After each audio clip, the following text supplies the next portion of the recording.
Entre los procedimientos de soldadura, el método al arco con electrodos recubiertos ha tenido y continúa a tener una amplia difusión, por su simplicidad y seguridad de empleo, aunque sea acosado por procedimientos de soldadura más productivos que garantizan a la Junta iguales o mejores calidades estéticas y metalúrgicas.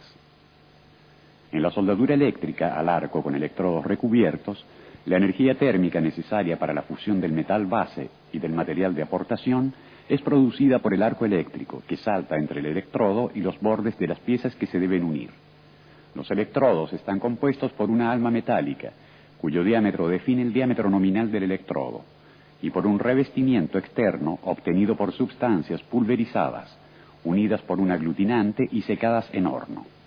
El alma conduce la corriente eléctrica que alimenta el arco y aporta el material que constituirá el cordón de la soldadura. El revestimiento protege el baño de fusión y el metal de aportación de la influencia nociva de la atmósfera. Reacciona con el metal modificando sus características químicas físicas, ioniza el arco y lo mantiene estable. Las imágenes evidencian el material base, el electrodo, el arco eléctrico, el baño de fusión, el cordón de soldadura y la escoria.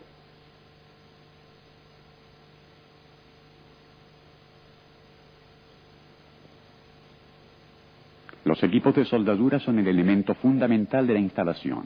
Algunos de ellos erogan corriente alterna, otros corriente continua. Los equipos de soldadura a corriente alterna son empleados sobre todo en el campo de la hoguística. Los equipos de soldadura a corriente continua son empleados en la industria, allí donde particulares exigencias o limitaciones prácticas no permiten utilizar procedimientos más productivos y por consiguiente más económicos, como por ejemplo la soldadura a hilo continuo MIG-MAG. En los equipos de soldadura a corriente continua, el operador debe coligar los cables del portaelectrodo y del borne de masa a los dos polos de la fuente de corriente. La polaridad está referida al electrodo. Es directa si el electrodo está coligado al polo negativo. Es inversa cuando el electrodo está conectado al polo positivo. En los bornes de salida de los equipos de soldadura se puede determinar con apropiados instrumentos de medida la tensión en vacío, que aproximadamente varía entre 50 y 80 voltios. La tensión y la corriente de cortocircuito en el momento en que el electrodo entra en contacto con la pieza. La corriente y la tensión de soldadura, que en los equipos de soldadura modernos están controladas por circuitos electrónicos que adecúan el régimen de funcionamiento del equipo de soldadura a las variaciones de la longitud del arco. Un equipo de soldadura se puede distinguir además que por las particularidades de la soldadura, también por las características estáticas que definen para cada valor de la tensión en los polos del generador estático la correspondiente intensidad de corriente en el circuito. En comercio se encuentran equipos de soldadura de característica descendente y de característica constante. En los diagramas, la línea blanca que interseca las curvas características estáticas evidencia el valor de la tensión convencional en función de la corriente de soldadura. En la soldadura con electrodos recubiertos, el valor de la tensión convencional en función de la intensidad de la corriente de soldadura está dado por la relación experimental.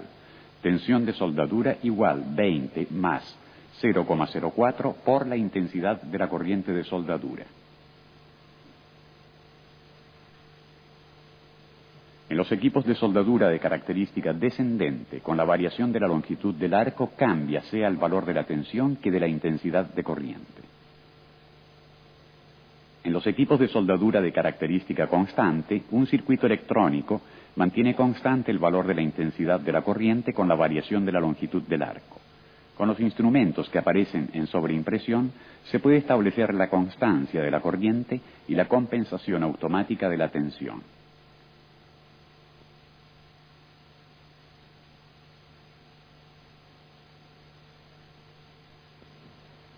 Las fuentes de corriente para soldadura se pueden comparar si se consideran las características técnicas obligatoriamente reproducidas en una placa inamovible ubicada sobre la caja de la fuente misma. En dicha placa están reproducidos los datos esenciales para definir las prestaciones de una fuente de corriente, además de las diversas normas de seguridad que han sido respetadas por el fabricante. A título de ejemplo, veamos la placa del equipo de soldadura utilizado en la audiovisual para las pruebas con electrodos. En esta placa se encuentran especificados la alimentación y el funcionamiento eléctrico, las normas internacionales a las que se han atenido los fabricantes, el tipo de procedimiento de soldadura, la característica estática de la fuente y la tensión en vacío,